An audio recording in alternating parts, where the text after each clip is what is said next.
এমন ঘটনার পর সিফাত ও কেয়ার 4 সন্তানকে নিজেদের জিম্মায় নিয়ে নিয়েছে সিফাতের স্বজনরা। তাদের সাথে কেয়ার পরিবারের সদস্যদের সাক্ষাৎ করতে দেয়া হচ্ছে না বলে অভিযোগ নিহতের স্বজনদের। ভাস্কর ভাদুরী, যমুনা নিউজ, ঢাকা। বিএনপি নেতা ইশরাক হোসেনের গোপীবাগের বাসায় জোরপূর্বক তুলে নিয়ে গিয়ে জানে আলম অপুর ভিডিও রেকর্ড করা হয়েছে বলে অভিযোগ করেছেন অপুর স্ত্রী কাজী আনিশা। তিনি বলেন, ভিডিও নেওয়ার পরে কাটছাট করে 14 দিন পর সেটি সামাজিক যোগাযোগ মাধ্যমে ছড়িয়ে দেওয়া হয়েছে। সকালে শাহবাগ জাদুঘরের সামনে সংবাদ সম্মেলন করে বৈষম্য বিরোধী ছাত্র আন্দোলনের বহিষ্কৃত নেতা জানে আলম অপুর পরিবার। এ সময়ে অপুর স্ত্রী আনিশা বলেন, 25 জুলাই রাত 11:30 থেকে 1 আগস্ট ভোর পর্যন্ত অপু নিখোঁজ ছিল।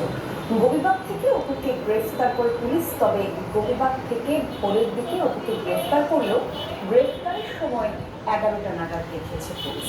তিনি আরো বলেন, পুলিশ এবং বিভিন্ন লোকজন হয়রানি করছে তাদের। অপুর চাঁদাবাজ নয়, অপুকে ফাঁসানো হয়েছে বলে অভিযোগ করেন অপুর স্ত্রী আনিশা।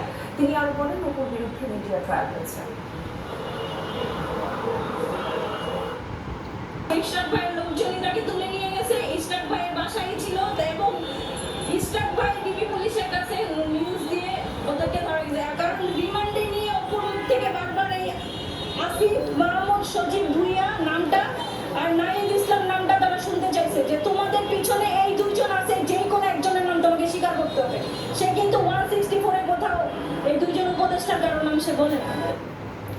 বরিশালের স্বাস্থ্য খাত সংস্কারের দাবিতে আন্দোলনকারী ও মেডিকেল কর্মচারীদের মধ্যে হট্টগোল হয়েছে। সময় মারধর করা হয়েছে বেশ কয়েকজনকে। শেরেবাংলা মেডিকেল এলাকায় দফায় দফায় বিবাদের ঘটনা ঘটে। প্রত্যক্ষদর্শীরা জানিয়েছেন, স্বাস্থ্য খাত সংস্কারের দাবিতে বেশ কয়েকদিন ধরে শেরেবাংলা মেডিকেলের প্রধান গেট বন্ধ করে অনশন করছেন কয়েকশো শিক্ষার্থী।